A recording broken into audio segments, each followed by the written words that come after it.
نجات مانگو، تیری موجودگی اور تیری حضوری کے لیے تیرا شکر کرتا ہوں۔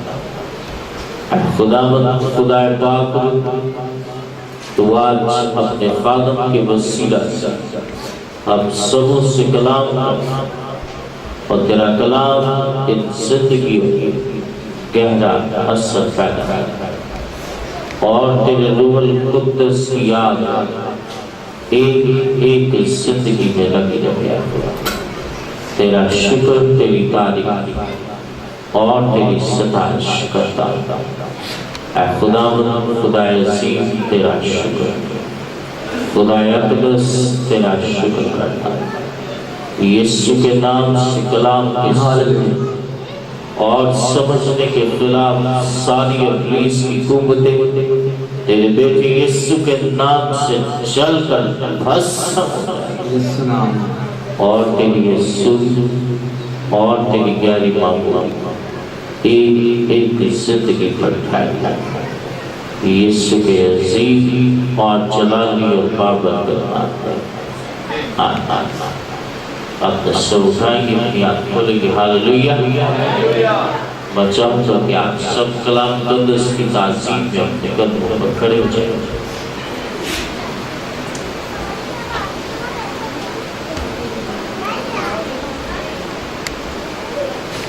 آگے آگے بڑھ جائیں، گیپ دیکھ لیں تو اس سے پھر پیچھے اپنی لائنوں کو بھی درست کیجیے۔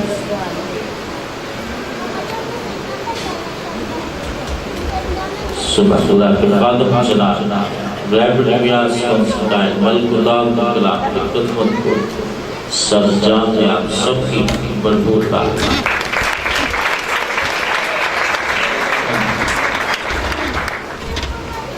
خدا یسوع مسیح کے عظیم اور جلالی نام میں آپ سب کو سلام۔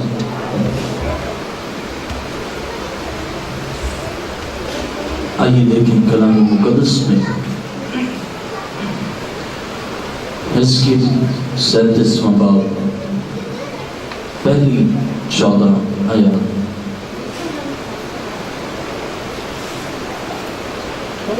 حزقیل اس کا 37واں باب پہلی 14 آیات یہ لکھا ہے، خدا کا ہاتھ مجھ پر تھا اور اس نے مجھے اپنی روح میں اٹھا دیا، اور اس وادی میں جو ہڈیوں سے پر تھی مجھے اتار دیا، اور مجھے ان کے آس پاس چوگرد پھیرایا، اور دیکھ وہ وادی کے میدان میں بکثرت اور نہایت سوکھی تھی، اور اس نے مجھے فرمایا، اے آدم زاد، کیا یہ ہڈیاں زندہ ہو سکتی؟ میں نے جواب دیا، اے خدا تو ہی جانتا۔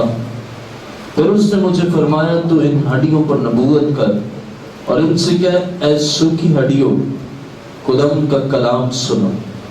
خدا ان ہڈیوں کو یوں فرماتا ہے کہ میں تمہارے اندر روح ڈالوں گا اور تم زندہ ہو جاؤ گے، اور تم پر نسل پھیلاؤں گا اور گوشت چڑھاؤں گا، اور تم کو چمڑا پہناؤں گا اور تم میں دم پھونکوں گا، اور تم زندہ ہوگی اور جانو گی کہ میں خداوند ہوں۔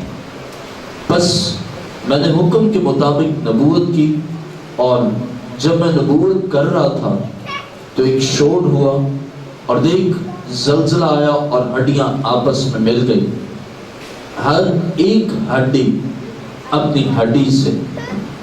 اور میں نے نگاہ کی تو کیا دیکھتا ہوں کہ نسیں اور گوشت ان پر چڑھا، اور ان پر چمڑے کی پوشش ہو گئی، پر ان میں دم نہ تھا۔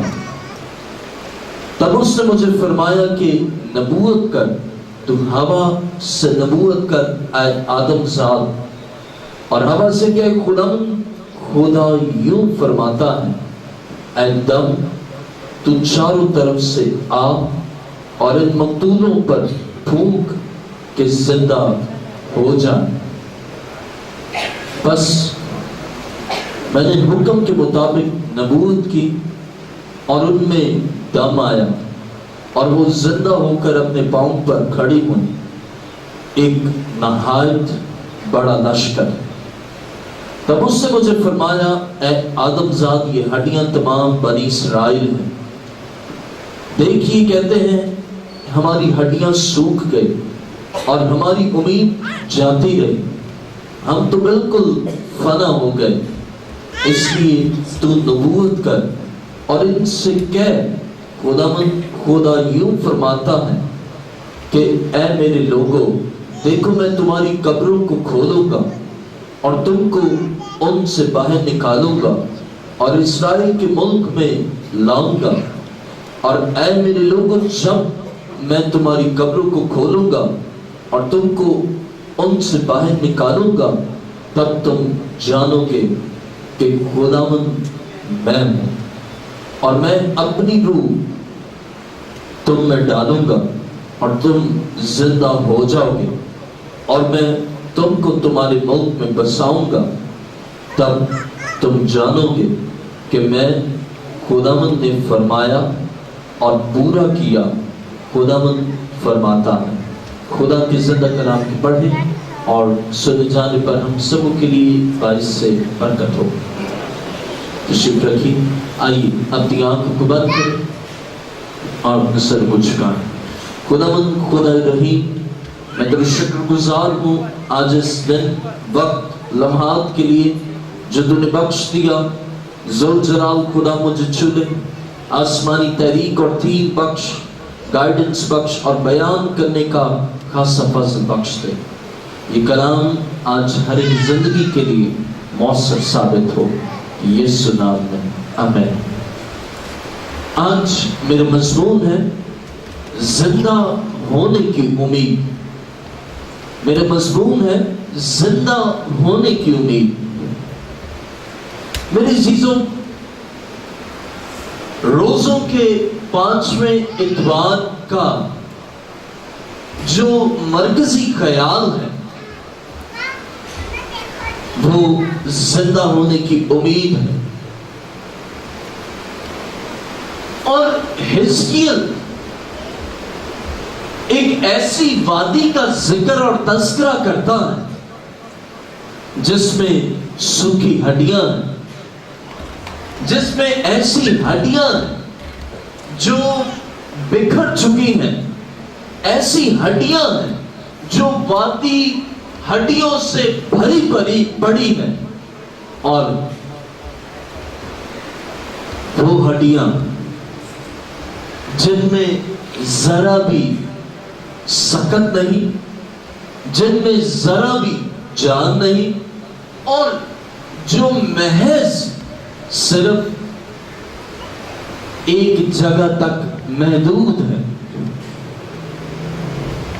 جہاں بڑی ہے وہ وہی کی وہی ہے۔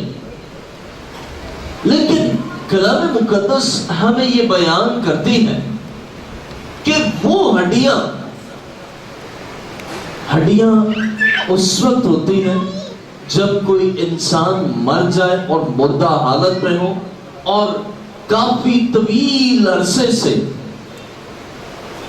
وہ مرا ہوا ہو، 2 دن 4 یا 10 دن یا 15 دن کے اندر ہڈیاں نظر نہیں آتی، اس کے لیے ایک وقت درکار ہے۔ گوشت، اس پر نسیں، نسوں کے اوپر چمڑا، یہ سب کوشش ہوئی ہوتی ہے ہڈیوں کو کور کرنے کی۔ اب اگر غور کریں تو حزقیل ایسی وادی کو دیکھتا ہے جہاں خدا سے لے کر جاتا ہے، اور خدا نہ صرف حزقیل کو بلکہ ہر ایک وہ ایماندار کو یہ سبق دینا چاہتا ہے، یہ ایک کام اور عظیم کام اس کی زندگی میں جاری کرنا چاہتا ہے کہ خدا ہر ایک چیز پر قادر ہے، خدا ہر ایک چیز پر قدرت رکھتا ہے، اور ایسا قادر خدا ہے کہ اس کے حضور میں، اس کے نزدیک، اس کی نگاہوں میں اگرچہ ہڈیاں ہی کیوں نہ ہو، وہ اپنی قدرت کے سبب سے، اپنی کرامات کے باعث وہ ان ہڈیوں کو بھی زندہ کرنے کی امید رکھتا، اور اس نے ہمیں زندہ ہونے کی امید بخشی۔ ہڈیاں اس وقت تصور کی جاتی ہیں کہ اب کوئی چانس نہیں ہے، اور اکثر ایسا ہوتا ہے انسان جو زندہ ہوتے ہیں، زندہ انسانوں کی اگر ہڈیاں ٹوٹ جائیں تو بس اوقات وہ ہڈیاں کرٹیکل کنڈیشن میں آ جاتی ہیں کہ انسان کی حکمت اسے جوڑنے سے بھی قاصر ہو جاتی، اور وہ ہڈی پھر جڑنے سے رہ جاتی۔ اور اگر غور کریں تو زندہ انسانوں کی بھی ہڈیاں جب ٹوٹتی ہیں تو اتنی طویل ہو جاتی ہیں، وہ جڑنے کا دورانیہ کہ لگتا ہے کہ اب مشکل ہے، اور کبھی کبھار معاملات بگاڑ اور خراب کا شکار ہو جاتے ہیں کہ جڑنے سے ہی قاصر ہوتے ہیں۔ ان کے لیے پھر زندہ ہوتے ہوئے بھی امید نہیں ہوتی کہ یہ اب جڑ جائے گی۔ اور ایک خاص بات یاد رکھیں، ہڈی جو ہے وہ اس پر کوئی ایسا عمل یا کوئی ایسی ادویات یا کوئی ایسا فعل اثر نہیں ہو سکتا جب تک کہ خدا کی قدرت سایہ نہ کرے۔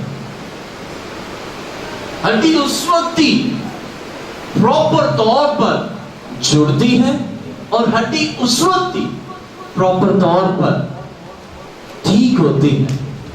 لیکن یہاں یہ واقعہ ہے، آئیں ذرا غور کریں کلام مقدس میں، حزقیل 37 باب اس کی پہلی آیت، خداوند کا ہاتھ مجھ پر تھا اور اس نے مجھے اپنی روح میں اٹھا دیا اور اس وادی میں جو ہڈیوں سے پر تھی مجھے اتار دیا، اور مجھے ان کے آس پاس شاگرد پھرایا، اور دیکھ وہ وادی کے میدان میں بکثرت اور نہایت سوکھی تھی۔ اب یہ وہ ہڈیاں تھی جو سوکھ گئی ہوں، اور سوکھی ہڈیوں کی کوئی امید نہیں ہوتی، سوکھی ہڈیوں کی کے لیے کوئی چانس نہیں ہوتا، کیونکہ ان میں ایسی سکت ہوتی نہیں، ایسی ایبلٹی ہوتی نہیں کہ وہ پھر دوبارہ سے اپنے آپ کو ریگین کر سکے، وہ دوبارہ سے اپنے آپ کو بہتر اور پھر اسی اصلی اور اصل حالت میں لے آئے۔ جب ہڈی سوکھ جائے تو نسیں، گوشت یہ کام کرنا چھوڑ دیتے ہیں۔ لیکن یاد رہے، آئیے ذرا غور کریں کلام مقدس میں تیسری آیت، اور اس نے مجھے فرمایا، اے آدم صاحب، کیا یہ ہڈیاں زندہ ہو سکتی ہیں؟ میں نے جواب دیا، خدا تو ہی جانتا۔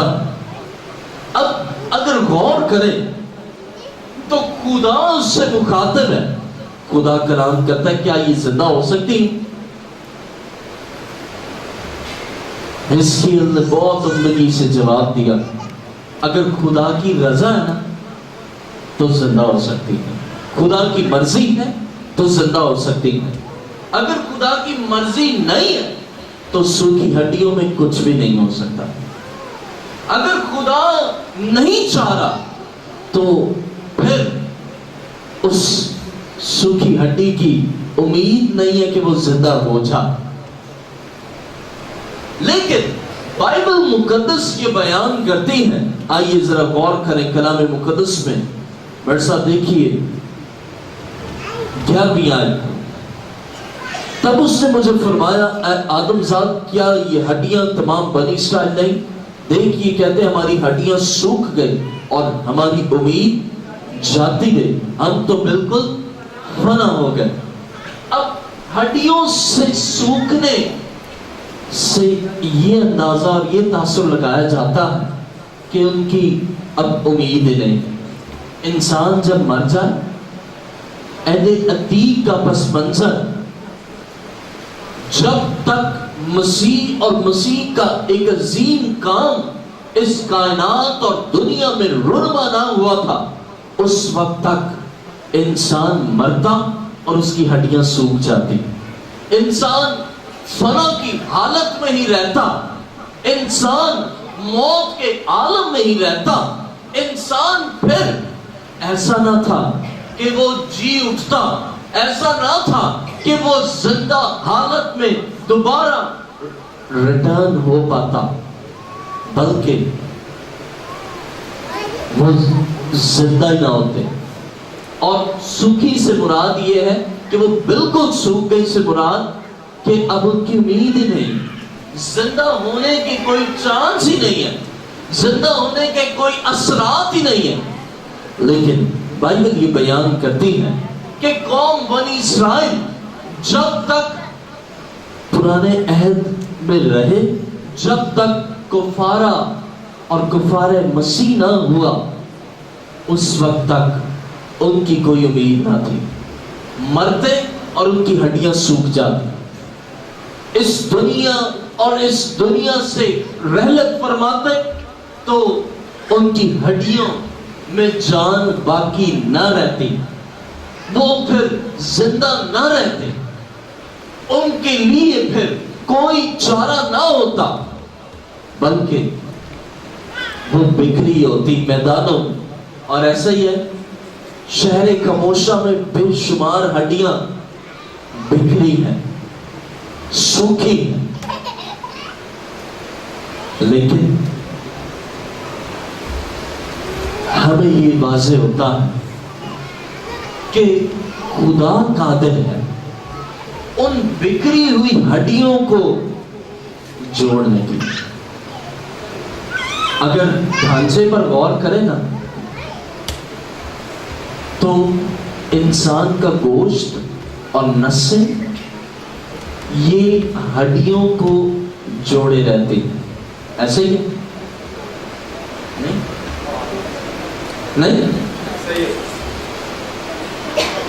ہڈیوں کو کسی مردہ کو دیکھیں، شاید آپ تو نہ دیکھیں، لیکن اگر غور کریں تو اگر اس کا مطالعہ کیا جائے تو اس کی ایک ایک ہڈی جو ہے نا وہ بالکل جدا جدا ہوئی ہوتی.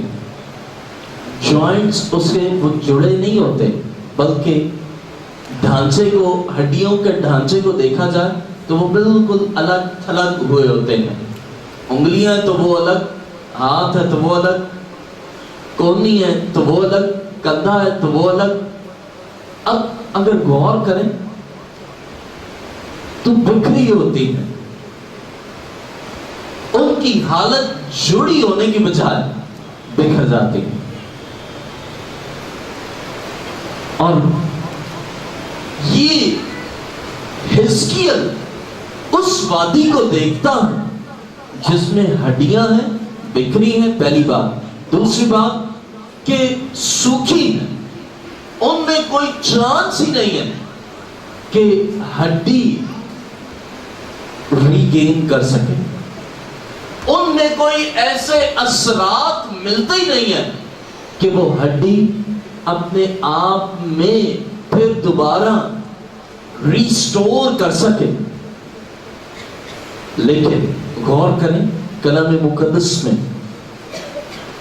7ویں آیت، بس میں نے حکم کے مطابق نبوت کی، اور جب میں نبوت کر رہا تھا تو ایک شور ہوا، اور دیکھ زلزلہ آیا اور ہڈیاں آپس میں مل گئی، ہر ایک ہڈی اپنی ہڈی سے.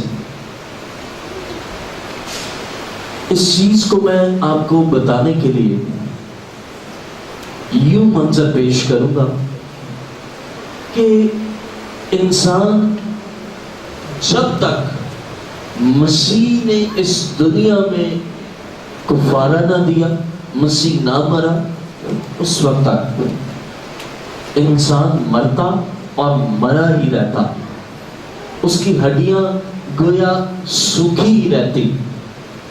لیکن جب کفارہ عظیم جو مسیح نے دیا اور مسیح خود بھی مر گیا اور وہ پھر دوبارہ جی اٹھا، تو اس کے زندہ ہونے سے پھر ان سب ہڈیوں کے لیے زندہ امید ہوئی کہ وہ ہڈیاں بھی پھر دوبارہ سے ریگین کر سکتی ہیں، وہ ہڈیاں پھر دوبارہ سے زندہ ہو سکتی ہیں. اور کلام مقدس میں ہمیں ملتا ہے کہ خدا کی قدرت سے اور خدا کی قدرت کے ساتھ زندگی خدا بخش سکتا ہے ان ہڈیوں کو، ان ڈھانچوں کو جن میں کوئی زندہ ہونے کی امید ہی نہیں، جن میں کوئی بھی کسی بھی اعتبار سے چاہے میڈیکل سائنس کتنی بھی ترقی کر لے، کسی سوکھی ہڈی کو چلتا پھرتا جیتا جاگتا انسان نہیں بنا سکتا. وہ چاہے 2050 ہی کیوں نہ ہو، وہ چاہے کتنے ہی سالوں پر بعد محیط ہی کیوں نہ ہو، رپورٹ تو بنا سکتا ہے لیکن سوکھی ہڈیوں کو جیتا جاگتا انسان آج تک اور نہ کبھی کوئی بنا سکے گا. وہ صرف خدا کی قدرت ہے، وہ الہی قدرت کے زیر سایہ یہ سب کچھ ہو سکتا ہے. بکھری ہڈیاں آپس میں جڑ سکتی ہیں، بکھری ہوئی ہڈیاں آپس میں اپنی ہڈی سے مل سکتی ہیں، ان میں جان آ سکتی ہے، ان میں پوشش ہو سکتی ہے، ان میں پھر دوبارہ سے ریگین کرنے کی ایبلٹی جاگ سکتی ہے، اور ان میں زندہ ہونے کی امید آ سکتی ہے. لیکن ایسا نہیں ہے کہ وہ پھر دوبارہ زندہ نہیں ہو سکتے. ہو سکتے ہیں صرف ایک ہی قوت سے، اور وہ ہے خدا کی قوت. ایک ہی قدرت سے، اور وہ ہے خدا کی قدرت. اور یاد رہے پولس رسول یوں بیان کرتا ہے، آئیے ذرا غور کریں رومیو 8واں باب اس کی 11ویں آیت. کلام مقدس میں پولس رسول کا خط رومیو کے نام اس کا 8واں باب 8ویں آیت سے میں پڑھوں گا. کلام مقدس میں یہ مرقوم ہے، رومیو 8واں باب اور اس کی 8ویں آیت لکھا ہے، اور جو جسمانی ہیں وہ خدا کو خوش نہیں کر سکتے، لیکن تم جسمانی نہیں بلکہ روحانی ہو، بشرطے کہ خدا کا روح تم میں بسا ہوا ہے. مگر جس میں مسیح کا روح نہیں وہ اس کا نہیں. اور اگر مسیح تم میں ہے تو بدن تو گناہ کے سبب سے مردہ ہے، مگر روح راست بازی کے سبب سے زندہ ہے. اور اگر اسی کا روح تم میں بسا ہوا ہے جس نے یسوع کو مردوں میں سے جلایا، تو جس نے مسیح یسوع کو مردوں میں سے جلایا وہ تمہارے فانی بدنوں کو بھی اپنے اس روح کے وسیلہ سے زندہ کرے گا جو تم میں. کیا ہی عمدہ بات ہے. وہ ہڈیاں جن کے لیے کوئی چانس نہیں ہے، وہ ہڈیاں جو بالکل آپس میں بکھری پڑی ہیں، وہ ہڈیاں جو سوکھی ہیں، اگر جو مسیح کو مردوں میں سے جلانے کی قدرت رکھتا ہے اس کا روح ہم میں بسا ہے، تو ہم اگرچہ ہمارے فانی بدن ہی ہے، اور ہمارے بدن کیا ہے؟ ہمارے بدن کیا ہے؟ فانی ہے.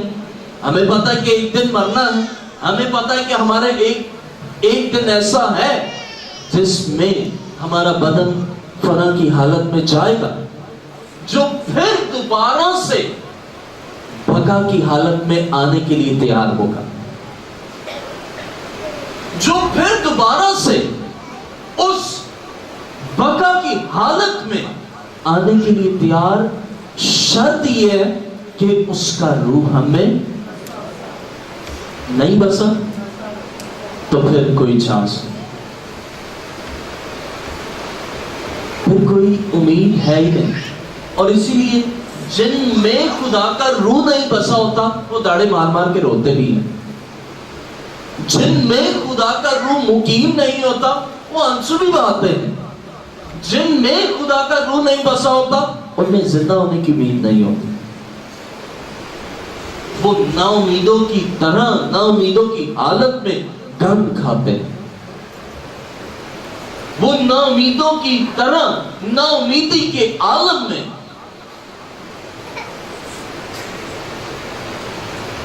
رہتے اور اسی کا شکار ہوتے ہیں۔ لیکن پولس رسول یہ بیان کرتا ہے 11ویں آیت، اور اگر اسی کا روح تم میں بسا ہوا جس نے یسوع کو مردوں میں سے جلایا، تو جس نے مسیح یسوع کو مردوں میں سے جلایا وہ تمہارے فانی بدنوں کو بھی اپنے اس روح کے وسیلہ سے زندہ کرے گا جو تم میں بسا ہے۔ کیا ہی عمدہ بات ہے کہ مستقبل میں زندہ ہونے کی یقین دہانی پولس کراتا کہ وہ صرف اور صرف خدا کی قدرت سے ایسا ممکن ہو سکتا۔ اور کیسے؟ جو لوگ اس دنیا میں اس زمین پر رہتے ہوئے خدا کے ساتھ وفادار رہتے ہیں، اور جو خدا کے ساتھ وفادار رہتے ہیں وہ اس دنیا میں پھر